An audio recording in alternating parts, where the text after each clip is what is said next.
सरदार की तरफ से पहल नहीं हुई है। 25 नवंबर को हम दिखाएंगे सरकार क्या करती है क्या नहीं करती है। उसके बाद फिर हमारा बड़ा आंदोलन कहाँ पर क्या होगा क्या नहीं होगा, और जितना नुकसान देश का होगा वो सरकार भुगतेगी, हम नहीं भुगतेंगे। हमें तो ये करने से कहीं किसी को हक मिलता है? भगवान के आगे मैं मंदिर में जाकर के 10 रुपए चढ़ा कर आता हूँ, भगवान पैसे नहीं देता है। पैसा मुझे मेरे कर्म से और मेरी हिम्मत से मिलेगा। मैं सोचूंगा अगर सरकार ने हमको दिया होता तो हमको कोई पागल कुत्ते ने तो काटा नहीं है कि यहाँ 275 दिन से बैठेंगे। जो 275 दिन से यहाँ धरने पर बैठे हैं, अब अति हो चुकी है। नमस्कार, अभी मैं दिल्ली के जंतर मंतर पे मौजूद हूँ और यहाँ पे लगातार 275 दिनों से आर्मी का धरना चल रहा है। मेरे साथ 2 आर्मी के जवान मौजूद हैं जिन्होंने कारगिल के युद्ध में लड़ाई लड़ी है। सर आपने भी लड़ी है? सर आपने भी लड़ी है। क्या कहना चाहेंगे आप? यहाँ पे कारगिल के योद्धा हैं, 275 दिनों से बैठे हैं, जैसे कि इनके हम देख सकते हैं रमेश फौजी नाम है। क्या कहना चाहेंगे? जो आपके पीछे बोर्ड लगा है, किस लिए लगा है, क्या मांगे? सरकार से हमको अभी तक कोई उम्मीद नहीं रह गई है और इस करके जो है हम 25 नवंबर को रेल रोको आंदोलन नई दिल्ली पर करने जा रहे हैं। जो हमारी समितियां आप यहाँ पीछे पोस्टर पर देख रहे हैं, केवल जवानों के लिए कम और अधिकारियों के लिए क्यों जेबें भरी गई। हमारा जो हक था वो अफसरों ने ले लिया। इसका मतलब आप समझ रहे हैं कि जो समिति जो हमारे को मिलना था बेनिफिट OROP का 1 का 2 का, वो नहीं दिया गया। JCO से लेकर के नायब सूबेदार से और ऑर्डिनरी कैप्टन तक, हवलदार से लेकर किसी को भी कुछ नहीं मिला। यहाँ ये देख लीजिए, पेंशन रेगुलर जीवन केसरी के लिए नायक हवलदार और नायब सूबेदार को क्यों नहीं लागू किया गया, लिखा हुआ है ना। तो मैं आपको लिखत में दिखा रहा हूँ, ये देखिए, सिपाही ऑफिसर बीमारी का दर्द का सबका इलाज भेदभाव क्यों होता है, जबकि हमारा मेडिकल भत्ता जो है बराबर मिलता है, सबको बराबर होता है, तो वहाँ पर भी भेदभाव होता है। अभी MSP पे का देखिए कि सबसे ज़्यादा जो है जवान जोखिम में जाता है। एक अफसर है, मान लो कि ये कैप्टन साहब है हमारे, तो इनके साथ जो है ना एक सीनियर कैप्टन मेजर साहब भी होंगे या कर्नल साहब होंगे, और ये अगर हमारे साथ कहीं जा रहे हैं तो 3 जवान इनके साथ पहले इनकी प्रोटेक्शन में होंगे। तो सबसे पहले आप ये देखिए कि सीने पर गोली जवान खाता है या कि ये अफसर खाता है। आज अफसर को 15,500 और जवान को जो है 5200 रुपये मिल रहा है। एक विधवाओं की पेंशन को आप देखिए जिसको कि 9 साढ़े 9 हज़ार मिलती है, और अफसर की फैमिली को जो विधवा है उसको 57,200 कुछ 40 मिल रही है। तो ये भेदभाव क्यों हो रहा है? सारा अफसरों ने हमारे बीच में ऐसा किया है जो कि अफसर के और जवानों के बीच में आज खाई खुद गई है। इसलिए जवान अपनी जगह पर सही हैं और जवान आज जो है 275 दिन से यहाँ धरने पर बैठे हैं। अब अति हो चुकी है। ये 25 नवंबर को रेल रोको आंदोलन रखा है, जिसको बढ़ चढ़कर होगा। अजमेरी गेट के साइड से पूरे सैनिक सुबह 8 बजे 25 नवंबर को रेल रोको आंदोलन चालू होगा। उससे पहले मेरा सभी सैनिकों से गुजारिश है कि वहां पर नई दिल्ली स्टेशन पर आकर के संगठन को इकट्ठा करें और वहां से फिर जहां पर भी होगा आपको आदेश मिलेगा वहां पर जाएं।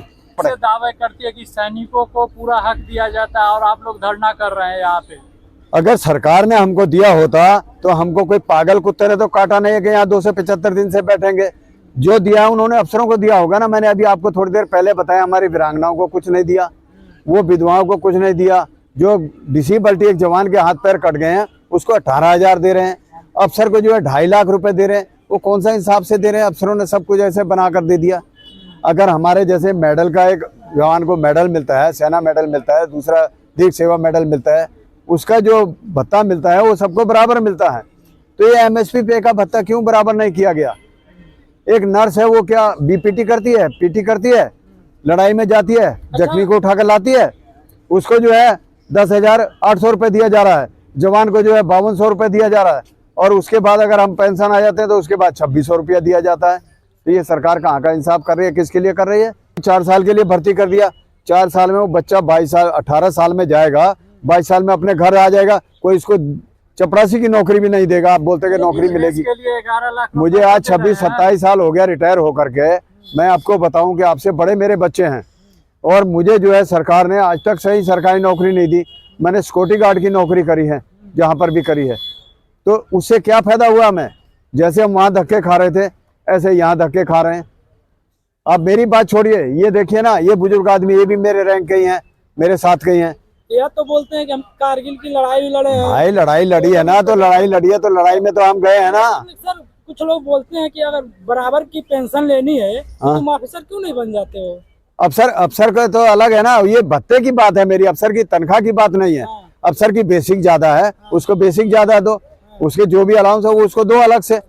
हमें ये मतलब नहीं है कि आप अफसर को क्यों दे रहे हो, लेकिन जवान का पेट काट के क्यों दे रहे हो? जवान को जवान का हिस्सा दो ना, उसको उसका हक दो जवान का हक तो नहीं दे रहे हैं। फिर अफसरों को राशन पहले फ्री नहीं था, अभी अफसरों का राशन फ्री है। पहले उनकी पेंशन जो है वो 33% थी, अभी उनकी पेंशन ज्यादा कर दी। हमारी जो है 73% थी, हमारी काट के 50% कर दी। अच्छा। हाँ, तो फिर ये सरकार ने किया ना। बराबर का हक दिया जा रहा है, सेना में हो। कहाँ किसको बराबर का हक दिया जा रहा है? उनके मैस अलग हैं, उनके लिए सेवादार अलग रखे हुए हैं, कुत्ता घुमाने के लिए अलग रखे हुए हैं, धोबी नाई तेली तमोली सब उनके लिए अलग से होते हैं। किसने बोला कि हमारे को और उनके बराबर रखा जा रहा है? हमारे जो हक है उनको दो ना। क्या लगता है कि जो आपकी हक है वो सरकार ले अगर रही है सरकार कि नहीं आप मानेगी तो हमारा धरना ये आगे भी चलता रहेगा, चाहे 2 साल चले, 6 साल चले, 10 साल चले। हमने तो जीने मरने की कसम खाकर यहाँ बैठे हुए हैं। ठीक है, आज 275 हो गया, और सरकार ने जो है 6 तारीख को भी देखा होगा आपने, अभी 19 तारीख को मेरठ में जो है ओंकार रैली कर रहे थे। वो कुछ एक सरकार के बिकाऊ हैं, अफसरों के बिकाऊ हैं। अब मैं मुंह से ऐसा गंदा शब्द नहीं बोलना चाहता हूँ, जिस किस्म से वो सेना के साथ कर रहे हैं। वो यहाँ से दल बदलू है, पहले हमारे साथ भी खड़े हुए थे, यहाँ से 12.5 लाख रुपए लेकर के और तिगड़ी हो गए। आज वो अपने धरने अलग कर रहे हैं, कहीं यह कर रहे हैं। यह करने से कहीं किसी को हक मिलता है? भगवान के आगे मैं मंदिर में जाकर के 10 रुपए चढ़ा कर आता हूँ, भगवान पैसे नहीं देता है। पैसा मुझे मेरे कर्म से और मेरी हिम्मत से मिलेगा।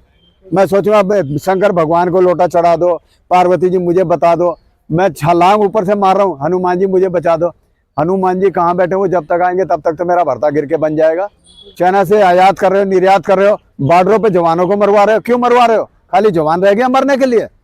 मैं नेताओं को बोलता हूँ अपने बच्चों को भेजो, नेताओं की पेंशन बंद करो, जिनको आप 4-4 पेंशन दे रहे हो। बोलते देश घाटे में जा रहा है। आज 2 दिन के लिए एक एमएलए बनता है, उसको पेंशन लागू हो जाती है। फिर हमारी सरकार पता नहीं किस उसमें क्या बना रही है। आप इतना दिन से धरना पे बैठे हैं तो आपके बड़े अधिकारी यहाँ पे कई बार आए मिलने के लिए। अरे हमारे से कोई मिलने नहीं आया, और ना ही हम अधिकारियों को यहाँ मांगते हैं।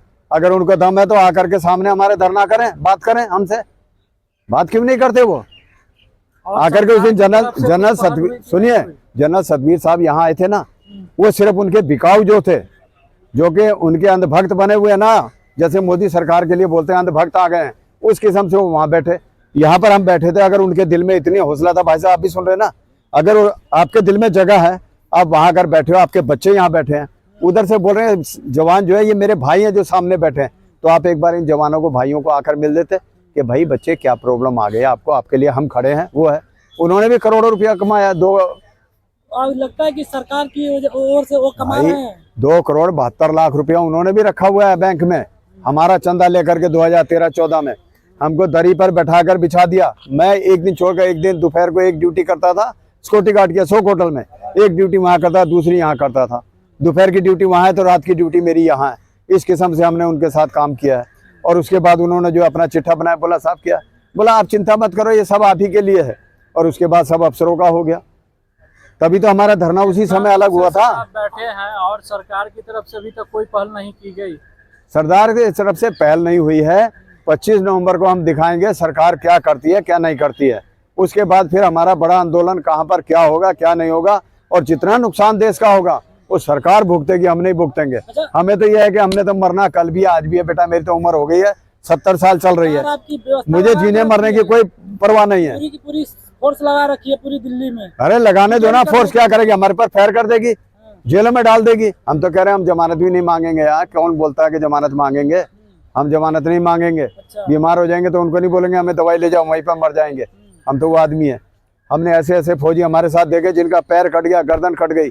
आपने 1987 में जो है अक्टूबर 14 तारीख को जजीला कांड देखा होगा। किसी को, पब्लिक को नुकसान नहीं करेंगे, रेल का नुकसान नहीं करेंगे। हम सरकार से अपने संगतियां दूर करने के लिए जा रहे हैं। उससे पहले 24 तारीख तक सरकार सुन लेगी तो ठीक है, नहीं तो 25 तारीख को तो हम हल्ला बोल वहां पर करेंगे। सरकार आपकी सुन नहीं रही है? सरकार बिल्कुल नहीं सुन रही है, इसीलिए तो हम बैठे हैं। ऑफिसर आपके सुन नहीं रहे हैं? ऑफिसर तो हम ऑफिसर के पास के लिए रोने जाएंगे? ऑफिसरों ने तो हमारा भट्टा बैठाया है। जो आपका संघर्ष कमेटी है कई कमेटी हमारी संघर्ष कमेटी जो है वो सबसे आगे और सबके साथ है। कई कमेटियों में टूट गई है, तो फिर आप अकेले अरे भाई अकेली कमेटी नहीं है, अकेला जवान आपने देखा नहीं होगा। अरुणाचल में आपने नाम सुना है, जसवंत सिंह का नाम सुना है, जसवंत गढ़ के नाम से मशहूर है। वो अकेले जवान ने 72 घंटे चाइना से टक्कर ली है। 72 घंटे कम नहीं होते हैं, नहीं तो रंगिया जो है ना असम, वहां तक चाइना पहुंच गया होता। अच्छा, मोदी सरकार अगर आपकी बात नहीं सुनेगी तो फिर 2024 के इलेक्शन में कितना प्रभाव डाल पाएंगे आप लोग? वो प्रभाव तो भाई पूरा डलेगा, हाँ। प्रभाव जो है पूरे देश में ही डलेगा। अभी कल भी डलेगा, देख ला 25 तारीख को जो है राजस्थान में